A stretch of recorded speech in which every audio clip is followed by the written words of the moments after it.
Обиколихме салоните, взех си пратката от Спиди и сега сме се запътили към салона на Позитано. Вижте и този маничък сладур. Това е нейното кученце. Направили сме си план за деня. Първо ще украсим на Позитано, а след това в Лозенец, като междувременно ще направя една клиентка, понеже имам записан час. Няма как да се разминем и без малко работа. За сега всъщност нито веднъж не сме украсявали коледно салоните, нали? Нито единия, нито другия. Да, ние не сме... Да, така че много се чудим какво ще сътворим. Да, нямаме търпение. Ванеска ни даде една елха, която мисля, че е доста по-голяма от това, което мислех. Гледайте колко е огромно отзад. Всичко е в пратки, в елхи, в играчки. Отпред всичко е в пухчета. И ето го малкото пухче. Бърни! Кажи здравей! Малката шефка пак шефства. Да, дойдохме, сравнихме. По-голямата елха ще е за Лозенец, защото там има повече място. Тук общо взето даже няма място и за малката елха, ама ще го измислиме някак си. Да, а сега искаме да ви покажем една пратка, която и ние не знаем какво има в нея. Ето как изглежда. И сега да видим какво има. Ще ви спестим това шумкане с този плик. Ето, какво пише? Вътре има нещо за теб с любов. Така. Опа! Много е яко. Особено както съм на коледна вълна. Много е. И пише нещо. Пожелавам ти всичко, за което мечтаеш. Весел празник. За дядо Коледа. Чакайте сега. Много е сладичко. Хайде сега отваряме. Аз мисля, че знам какво са това. Това са едни коледни стречка късметчета, които се търкат. Аз ще отворя номер 2. Колко красиви розови опаковчици, разбира се. Когато видим нещо розово, няма как да не го поръчаме. Просто... О, вижте, чакайте само малко. Ще извадя. Така. Вижте. Тук се търка. И ето. Тук пише коледно късметче. Писмо от теб за 2025 година с коледна химикалчица. Ето това може би няма да ни стигне за всичките. Мечти трябваше да има поне 3-4 такива. О, това ми е любимо. Погледнете колко е розова и сладичка хартията. Пишете ни в коментарите това какво мислите, че аз мисля, че е свещ. Те ни мисли, че е чаша. Според мен е аромат на свещ. Ей, сега ще видим. Това са стикери. Коледа е когато сме заедно. Соева свещ с аромат на коледни бисквитки. Време за горене 30 часа. Ето вижте. Чакайте сега да помиришем. Аз вече почвам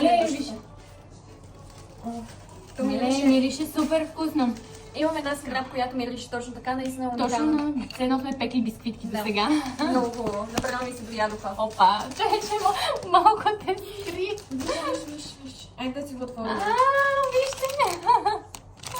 Коледна бисквитка. Ще отворим ли? Искам да я изям още. Айде, отвори я, добре. Това е първото коледно нещо, което опитваме. Опс, пада му главата. Обезбъвихме го. Малко... Ей, това трябваше да изядеш, май. А не, това не е изядене. Обици. Обици? Оле, да! Това наистина са обички. Супер. Мене като уникално е. Това също е много хубаво опаковано. Едното беше розово на снежни човеци, а това е розово на дядо Коледа. И това, аз мислех, че ще има 2 книги. Имаше само една. Ето, весели празници. О, това е тефтер, не е книга. Малко съм разочарована. Вярвате ли, че аз наистина си поръчах това, само защото вярвах, че вътре има 2 книги с такива поетични мисли, някакви такива неща. Тефтер. Супер разочарована съм наистина. Но честно казано, за 60 лева аз лично малко съм разочарована. И сега, какво? Ще ви покажем как украсяваме. Започваме с слагането на крачетата, разбира се. И взехме играчки от Jumbo. Ако не сте гледали, отидете в TikTok. Имаме видео с покупките ни от Jumbo. И сега почваме да украсяваме. Ако се чудите къде да ходите на коледна почивка, някъде Палас Вилас, нещо такова в Ярема, страхотно е. Просто наистина препоръчвам с 10 ръце. Аз не съм била. Дори толкова се отдадах на тая почивка за 3 дена, че аз просто никакви социални мрежи почти не съм ползвала, нищо почти не съм правила. Само една сутрин станах в 7:30 до 10 някъде, 2 часа и половина. Само обработвах и правих някакви сторита и това е. Да, а това рядко се случва. На мене никога. А тук успяхме да омотаем всички розови лампички и добавихме дори тези плюшени топчици, които светят. Първата играчка. Айде, честито, дай 5. Айде, ти служи втората. Без това се си втора. 1, 2, 3. Ура! Ти умна. Умря. Ай, топър. Едни си седят на топличко, а други чистят прозорци. Дори не подозира, че аз снимам. Ето сега не видя. Да. Сега чистим, за да може ето тук на вратата да лепнем една много красива розова панделка. И там после ще я видите. Слагаме лампички, и падат. Май няма да има лампички там. Не мога да ги закрепя, няма как да се задържат. Да, може би ще ги сложим някъде другаде. След като изчистихме прозорците, ето я панделката и лепенките, които ще сложим.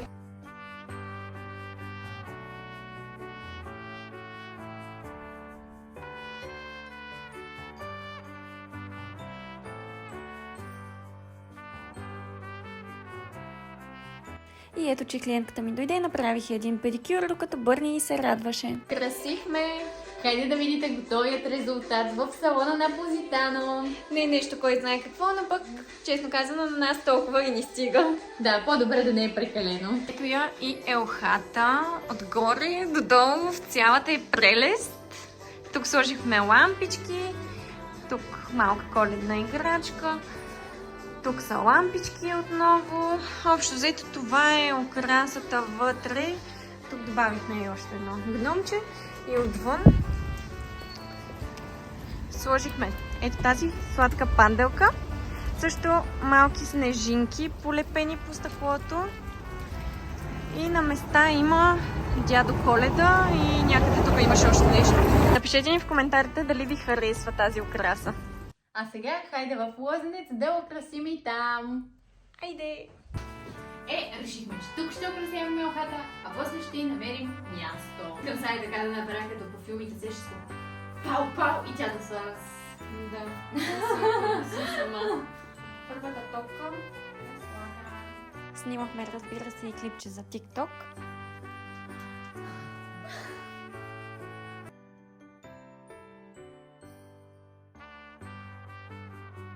Имаме същата панделка, както и доста повече лепенки. Какво ще кажеш? Шок ли си, че тук имаме доста лепенки? Не, просто там има фолио, тук няма фолио, за това трябва да са повече. Имаме и това. И сега отиваме да видим как точно да ги залепим, така че да седи добре и да не седи прекалено натрупано. Так, хайде, бързо, с нас!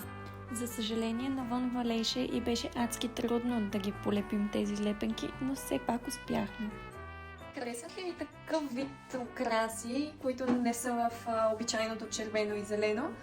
И какво мислите? Дали така е хубаво или си предпочитате червената украса?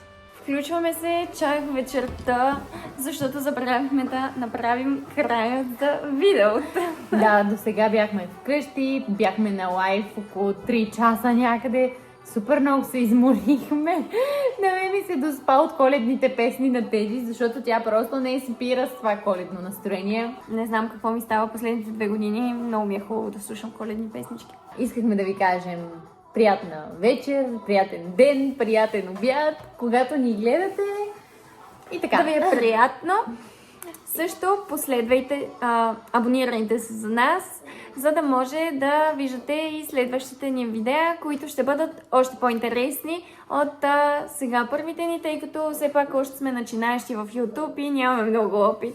Да, и напишете в коментар дали вие сте си украсили вече с коледна украса вкъщи. Ако искате, напишете в коментарите дали искате да направя подробно как точно си кадря косата, защото предполагам ще попитат Падам.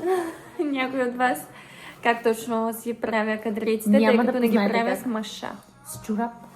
Не е точно чорап, но както и да е, изглежда се едно като от маша, така че ако искате, напишете в коментарите дали искате да ви покажем в следващото видео. И така, приключваме с това видео и ще се видим следващата събота. Край!